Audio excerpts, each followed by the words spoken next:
we go. Whoa. Oh, he disappeared there. Oh, there you go. Hi, everyone, and welcome to the LFC Toronto show. And like this stop-start Frankenstein season, we are back. I have the regulars with me. What is up, Mr. President Jake? How's it going? Can't wait for Saturday. But he's back. For Saturday. It is. But he's back. And how's it going, Mr. Dan Fernandez? You good? We back. Everything's back. Are we all at the pub for the Brighton game this Saturday? Yeah. Yep. You sure, Dan? I'll be there. I don't know how, but I'll be there. Awesome. So let's start with just a few words on the last couple of weeks, as boring and drab as they have been. Any thoughts on the international break? I'm going to start with Jake. What is up with Trent and the Trent hate at England level? Isn't it just ridiculous? There are moments in time where I think that like we're just being trolled and this can't be right. I saw some clips today from Arsenal TV, the one that was in the US that was on Arsenal TV, and the other chap, the big chap, Troops, and the other the normal AFT guy, and they were like saying like, how is like Luke Shaw and Maguire in the squad, and then Southgate's playing favorites, and then you listen to the Callum Wilson for argument saying like, if I'm a center forward, I don't care about his defense. I care about him putting the ball in the box, and that's what he's there for. So I'm okay with that. Like from that perspective, the defense can sort themselves out, but as a goal scorer, I want the ball, and he's one of the guys to do it. So I don't really understand. Part of me is like, I know he needs a rest, but he's still, he's ready to go. He's like, young. And I'm kind of disappointed, but Southgate's such a prat sometimes. I don't know. His logic, I don't get it. I don't get it completely. Yeah, I know. I think after watching a lot of UK-based shows, like, I've been like on the TalkSport tip for a while. Shout out to TalkSport or whatever. But like, they're obviously controversial in some angles, but they also speak a lot of sense in a somewhat combative way. So, you have the Danny Murphys out there, ranking Trent second out of all of the, like out of the Kyle Walkers and the, and the Trippiers and Reece James and stuff. And he does speak a lot of sense, meaning that, like Trent should be in the squad. Like, I mean, he's earned that at club level, but even beyond club level, just as a player, form's there, and you have to account for that, as we know with Harry Maguire. But there's the conundrum right there, which is, how can you select Harry Maguire if you're going to preach about form and whatnot? How can you select Harry Maguire and not select a player like Trent Alexander-Arnold? Right? I get the system, which was the other big thing, right? Which they talked about, which is like, if you had another manager. So if England played like Klopp's Liverpool or Pep's City, the Trent would be on the first team sheet, right? At the end of the day, because you're pressing high, you need those sort of creative sort of sparks and switching and whatnot and movement. But the way that Southgate plays, the way that England plays, you've seen the matches now in the Nations League and whatnot. I mean, aside from the Germany match, which they really came back in the last 20 minutes, like they've been dreadful and very, very pragmatic. And they used to rely on that back line, and that back line has been somewhat shaky and shoddy. So it's like, even then, like, what are you going to get out of it? So I get the whole thing of pragmatic football in a tournament like the World Cup or Euro, but like, what do you want to be? Like, do you want to get to like a semifinals or quarterfinals, and or do you want to just like, play a certain way, have an identity, goal balls out, and what, if you lose, you lose, and if you lose your job, Southgate, then you lose your job. And he's even said that this week, right? Like, sorry, go ahead. He's going to lose his job anyway. Look, there's so many different ways to analyze it. You both touched on a couple of the points. There's the other 2 points I just want to add is, there is no way Trent Alexander-Arnold shouldn't be in the England squad. Like, there is just no way. Like, no way. You know what? Like, it's just so stupid. That's number one. It's that direct.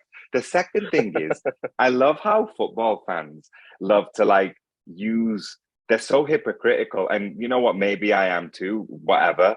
But in this instance, I just find it so funny that you can talk about like a Scholes and Gerrard, for example, and people will be like, oh, Gerrard can't be better than Scholes because Scholes won everything. Well, right. Trent's won everything as a right back. As a right back.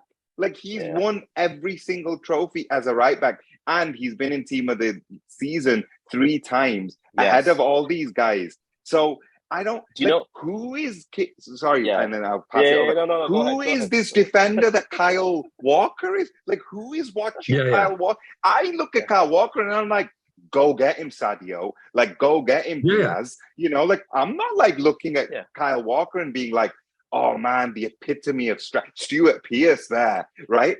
Same thing with Reece James, right? Like, you know, I respect Reece James. He's a very good footballer. He ain't. I don't get it with Reece James. He's not Trent. Yeah, he's not. He's he's like, you know, like we used to have like Glenn Johnson or like other teams had like, he's a very good player. He's an international player. He's not world class. He doesn't put in numbers. So sorry, Jake. No, to your point. Interrupted one of you. I was just going to say, just add to your point, because I think it's really important, because I looked at the stats and somebody brought this up. I was like, would any other country have it like this?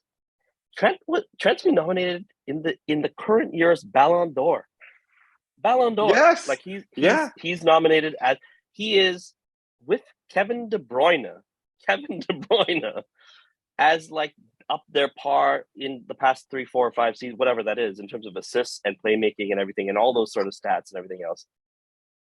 And all the player of the year team, you know, all that kind of, you know, players of the season or whatever, like the team of the season and all that kind of stuff. So like that in itself just like boggles the mind, like how Southgate, and put it like, you know, fan decide, because fans are going to be fickle, right? Like, you know, who they like and blah, blah. But like Southgate, like, you should be thinking about altering your system to include world-class players. Look, Harry Kane's a world-class player. We know that. And you know, a lot of Liverpool fans say, yeah, okay, whatever, he's slow, whatever, but he still puts up numbers, he scores, whatever you want to say about him, he's world-class in my opinion. Trent Alexander-Arnold is as well. And who else would you say is world-class on England? Just last point on the England stuff, but who else, in your opinion, Jake? I think that Southgate is not playing to the strengths of the squad. Like, I'll give you an example. Like, I like Mason Mount, for instance. Like, he's not world class, but he's creative. He's hustling. He's young, vibrant. He's got a bit of pace. We're not using these guys. And don't get me wrong. Like, Phil Foden had a bad game the other day, but he's, I don't know, those emerging talents that are on the, that played high. He's like, they've won a lot of things. I think Southgate's system is pretty shitty. Like, we're not using our pace or just the things overall. And of course, we're going to debate this till the cows come home. But clearly, like 99% of the world is like on our side that Trent should be in squad. And I just don't know if he feels like, oh my God, the world is like this, so I don't want to succumb to the pressure. I have to be the England manager and I can't be like this and I can't do that. Like, I think it's a load of shit. Like, no matter what, like against some of the other people, Kyle Walker, whatever else, they're still talented, but you have to have a place for this guy in the squad. I don't care if he's not going to play, for argument's sake. Keep him on the bench. You never know, whatever else. Like Henderson, for argument's sake, the last match came on for 5 seconds.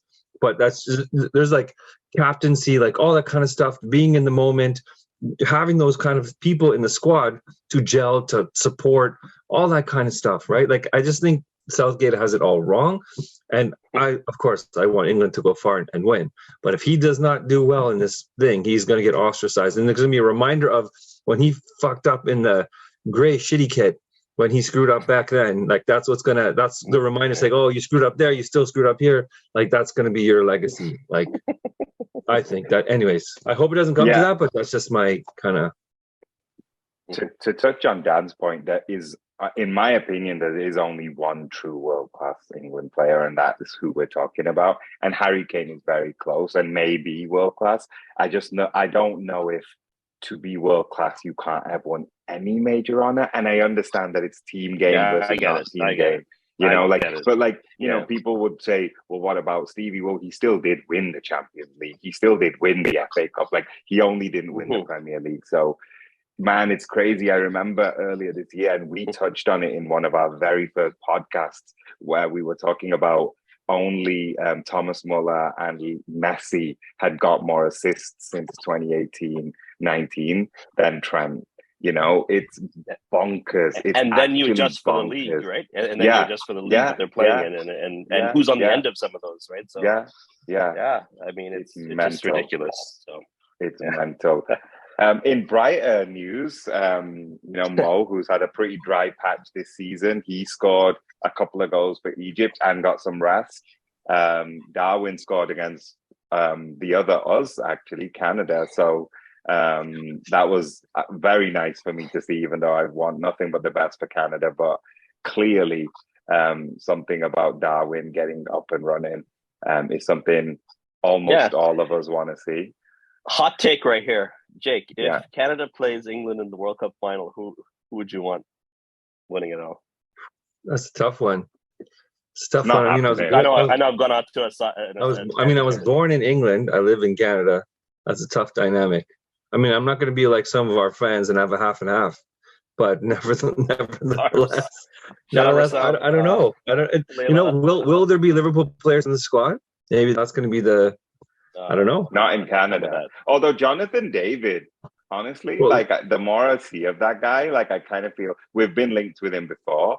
I almost feel like it's interesting how things manifest, because he's like for Lille, he's a starting striker, and for Canada, he's a starting striker. So I don't really know if he wants to come to Liverpool and warm the bench, but like I would have him, and obviously Fonzie I would have as well. There's some really good players on the Canada team. We'll do a World Cup preview. The best in so long. Like we've got some really good talent. Even in the middle of the park. Like, anyways.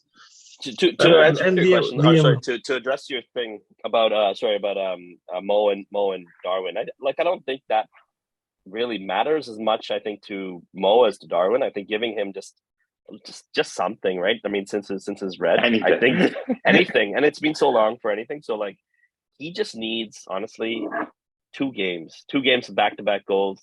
That'll set him up. And I'm hoping that'll happen very, very soon. Sorry, Jake, I didn't mean to cut you off. No, I think that on that point of reference, like I'm really glad that for the first time in eons that the Egyptian coach said, you know what, Mo, we're good. You know, just go back, chill out, relax, go back home, and like don't burn yourself out. And we don't usually get that nuance, right? Because of who these players are and whatever else. Of course, having these guys on the score sheet is just confidence levels, even as Diogo as well, like from that standpoint.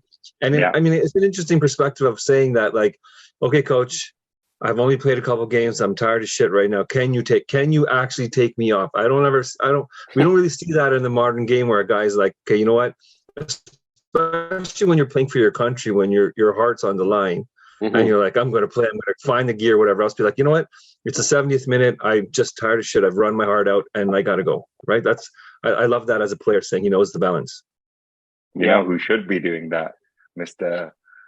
Goat down the road from Liverpool, Cristiano Ronaldo. Oh my God! Like, it's bad. It's bad. I don't even want to hate because he's such a great all-time player, but like. There's an example of like, just take me off right now. Like, this is not happening. And he just won't, he just keeps wanting to play. Respect. He, keeps himself in great condition, but it's just I was watching the Portugal game the other day and I was just like, yeah, this ain't happening. This is just not happening. And he'll score a hat-trick against Liechtenstein next week. And all his fanboys will like, want to be like, what are you talking about? But like, it's not looking good over there. Whereas like, Messi, I don't even know what they're doing to him in Paris at the moment, but he just looks rested and relaxed, and he looks great. He looks banging them in. But my brother and I were talking the other day. The really cool thing about Messi is it ain't even about the goals and the assists right now. It's like all those through balls and the 1-2s and his energy, his tracking and everything. He looks back to his like best. Yeah. Which means that Ronaldo's crying when he's seeing some of that. Yeah, like it's just when he sees that, he's like, what am I gonna do now? Where am I gonna go? Well, there's no Champions League. There's no, like that's a big thing for him not being there. And anyway. But in the last couple of years, he has done a lot of like goals is only one part of it, of course. Like anybody who just brings their duel down to goals misses a complete part of Messi's game. But even on goals alone, like, it's starting to get really close again. There was a couple of years where Ronaldo kind of took off.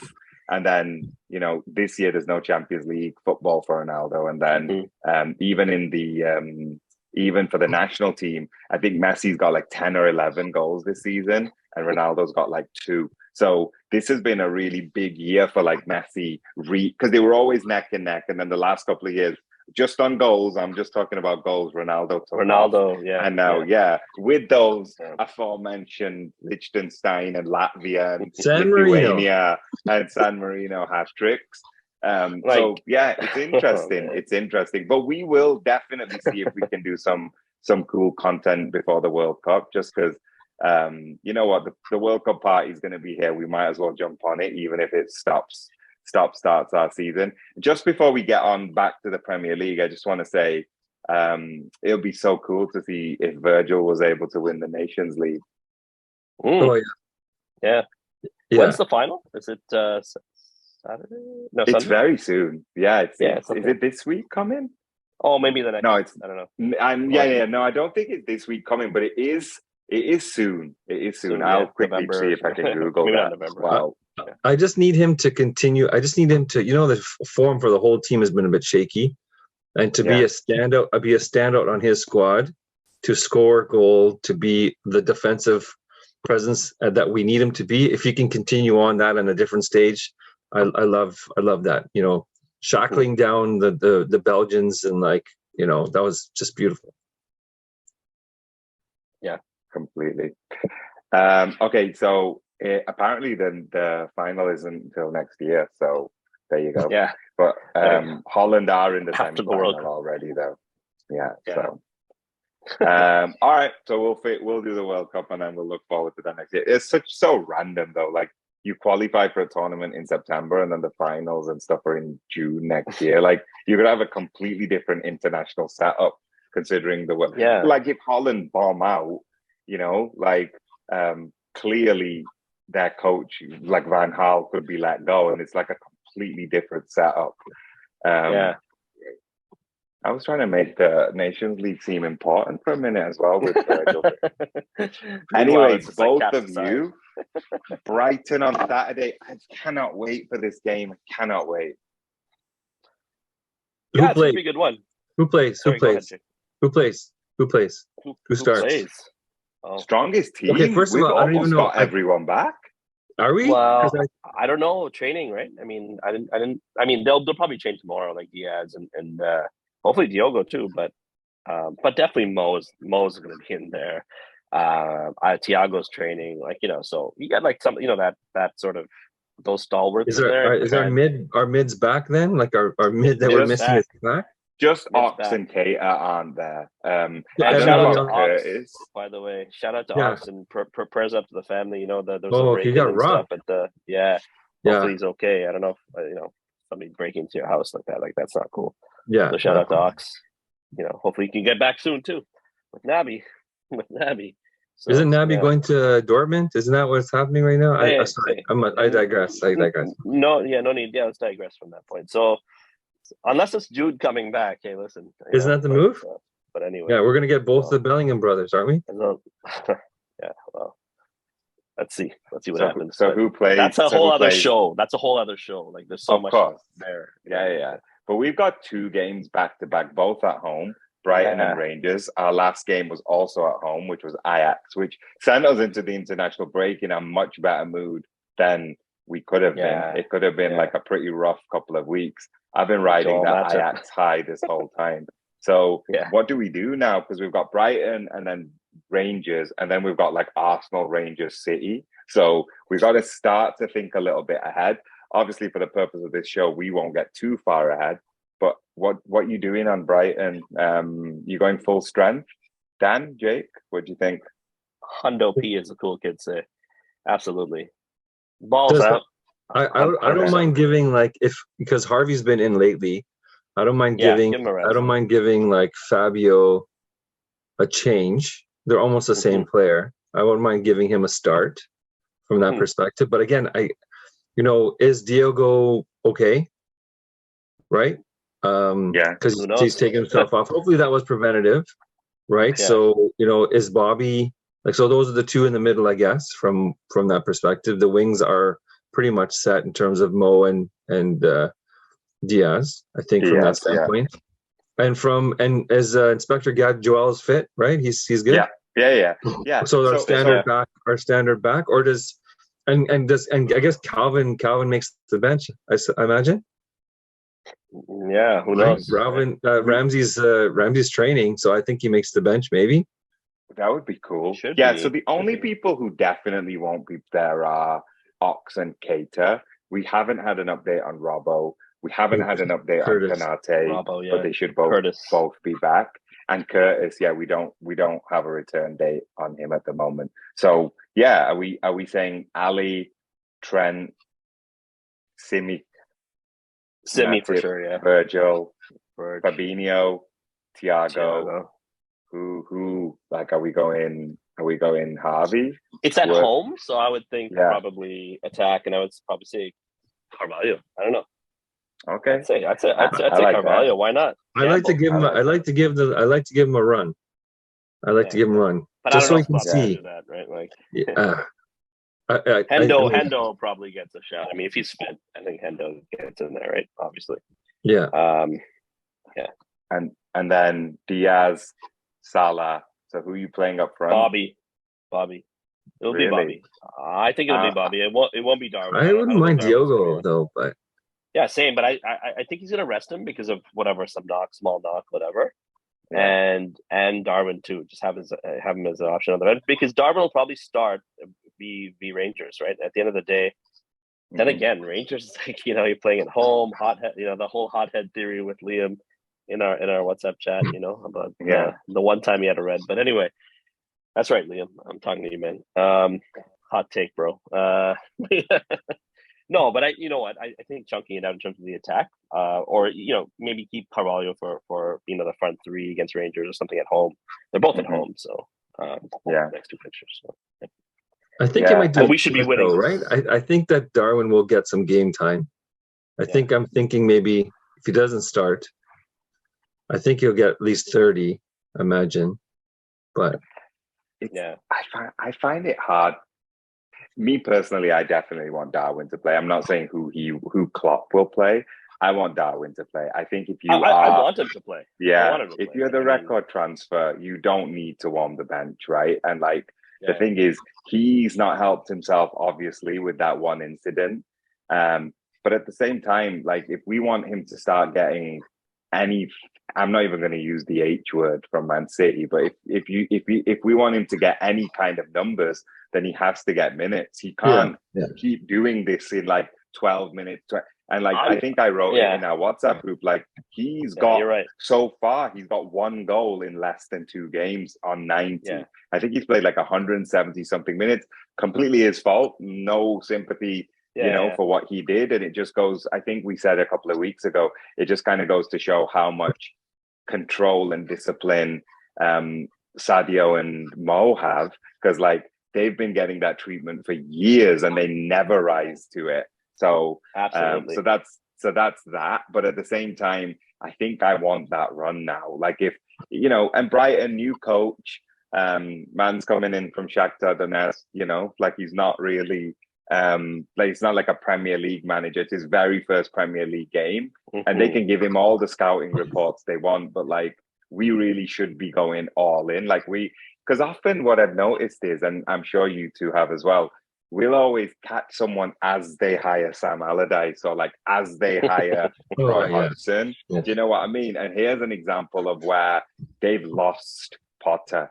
We can't. That's a big this one. time we can't show mercy, right? And his staff too, right? And for sure. Yeah, the whole management crew. Yeah, I have a feeling Trent over the next month or so is gonna just light it up, man. He's because when he takes things personally, the MJ. Well, he or you or he. And I took it personally. Yeah.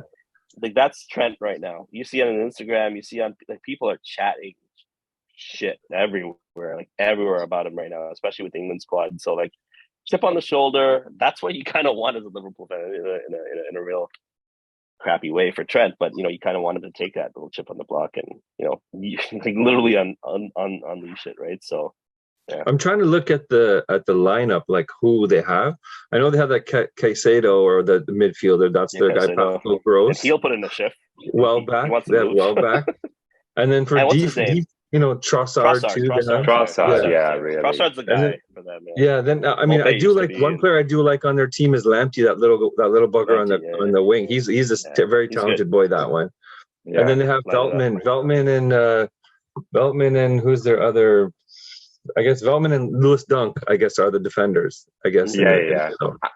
I actually rate Alexis McAllister. It's very funny because he's an Argentinian player. You're thinking McAllister, obviously, you'd think Scottish. Obviously, he's got Scottish genes in it.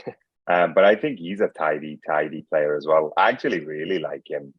So, yeah, I think that they've got enough good players. For us, though, it's like, we've dropped so many points already that like we have to get into that mode where it's like it doesn't matter who you've got, and particularly with Arsenal and Man City around the corner as well. We have to be revved up for sure. Yeah, don't forget we have Adam Lallana as well. Just shout out to Lallana. Oh yeah, modern day Liverpool legend. Two more things, folks, before we wrap up. Firstly, Jake, what's happening on the club scene? Loads of stuff we know of in the background. Anything we can share with the folks? Big things. We have some. Oh my god! I wish I could say all the things that are happening, but in the next, you're going to see some interesting Liverpool things in Toronto over the next 5 months. Things are going to be releasing. Something's going to be released every single month, probably from October onwards. Culminating with a visit of things. We've got some things organized. So, anyways, I digress. There's a lot of things happening. We're also going to be organizing our road trip to the Sly Fox as well. We've got our charity food drive that's coming up as well. So we've got that happening amongst a few other things. We're also trying to organize a place to actually play footy and get a five-a-side going. So that's on the horizon as well. So we've got a few things, but I wish I could tell you the prominent stuff that is already pretty much organized. Like the second half of the season is going to be like on fire as a Liverpool Toronto fan. I'm not saying anymore. I'm not doing it. Cannot wait. No, you can't say anymore. There's so much excitement. What is this, man? 5 years from now, 10 years from now, that's not going to matter. But kudos to our team. Like, we are putting in a shit ton of hours to organize some really, really cool stuff. And we're trying to organize as well because there's the World Cup break. We're trying to figure it all out. There's a lot of weird things happening this year. So nevertheless, there's some really good, and kudos to the team for putting in the countless hours.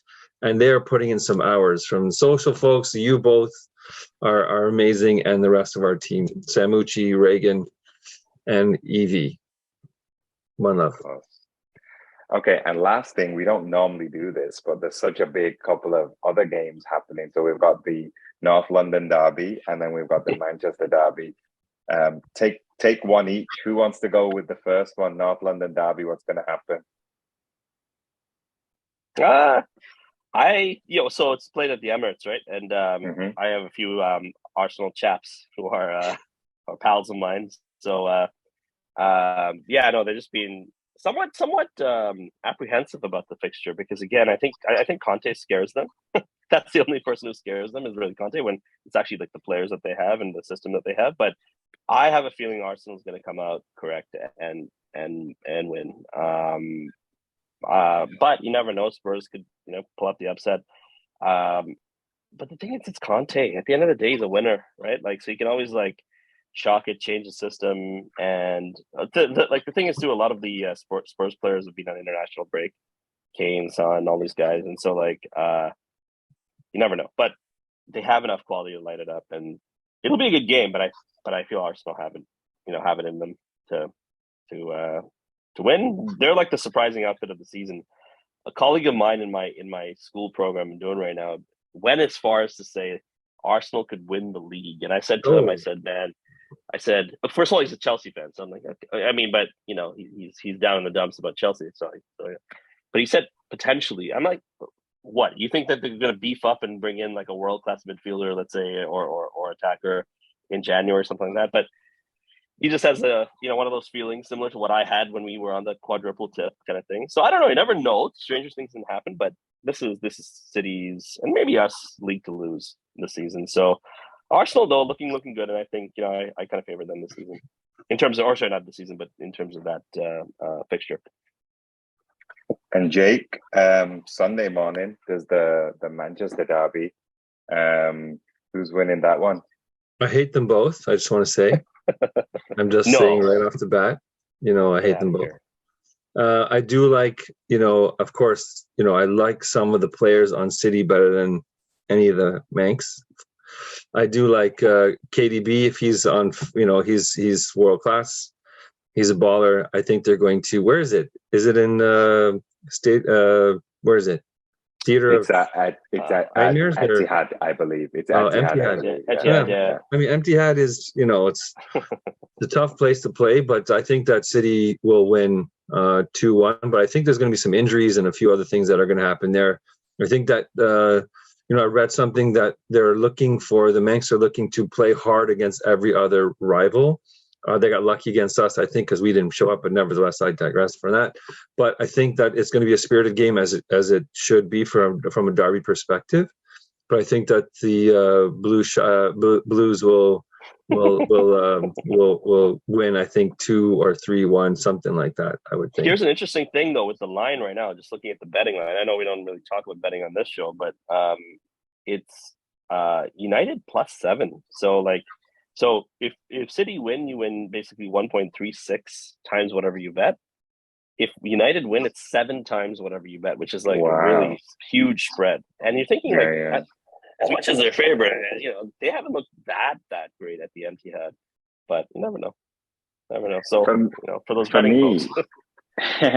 For me, it's just like such a practical answer. It's like both of you draw both of the games. We win our game in hand from a couple of weeks ago, and we're like 4 points off the top, and then everybody can stop crying. Everybody can stop whinging. If that ends up happening, that's how quickly this can turn. And I know y'all know, but like I got the receipts in here from earlier this season as well. I think we're going to be just fine. Honestly, like when I look at it like that, and it's like you see our fixture this week, which isn't easy by any means. I mean, Brighton are ahead of us, so I don't want to disrespect them. But if we were able to win and a couple of results go our way, and possibly we could be like a few points off the top. Do you know what? Do you know what? I don't know if you guys get this from your friends who are, obviously a rival supporting teams. I don't know if you have any, but assuming you leave that. We all do. Yeah. Yeah, we all do. We all do, right? The one that fascinates me the most is, so do you think Liverpool is going to finish top 4? Like, I just that winds me up so much.